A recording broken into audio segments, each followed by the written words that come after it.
Ndryshe nga nami që kanë korçarët si punëtor, në këto momente ne në këto orë I kemi gjetur pushim. Dhoriela, çfarë po ndodh në Korçë dhe ç'është ky pushim?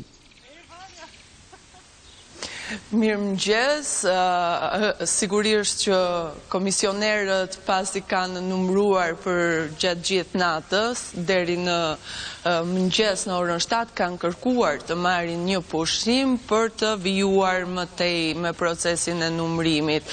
Bëhet fjalë për KZZ numër 75, e cila I korespondon qytetit të Korçës, sepse janë dy KZZ të paktën për bashkinë e Korçës, ndërkohë që për bashkitë e tjera është nga një KZZ, gjithsesi për të bërë një përmbledhje të rezultateve të deritanishme në rang qarku, janë numëruar 151 kuti nga 422 që janë në total, dhe Partia Demokratike ka 12.699, ndërkohë që Partia Socialiste kryeson rezultatin me 20.552 vota. Sigurisht që ka vota edhe për partitë e reja, kështu bie në sy koalicioni Nisma Shqipëria bëhet që ka 1.372 vota, Partia Socialdemokrate ka 974, ndërsa Partia Mundësia ka 788 vota,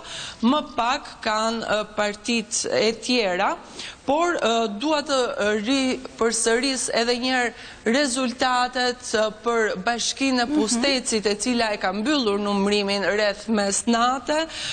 Kështu Partia Socialiste e Shqipërisë ka kryesuar me 1054 vota, ndërkohë që Partia Demokratike ka marrë 458 vota.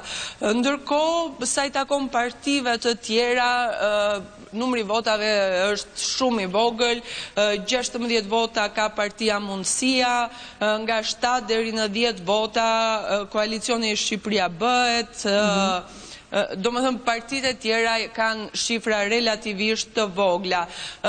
Gjithashtu ka mbaruar numërimi edhe në bashkinë e Kolonjës, 26 kutit aty janë numëruar të gjitha dhe rezultatit për dy subjektet kryesore është Partia Socialiste 3.373 vota, ndërkohë që Partia Demokratike ka arritur 1.664 vota. Pra nëse I llogarisim si bashki, në dy bashki, Partia Socialiste është kryesuese.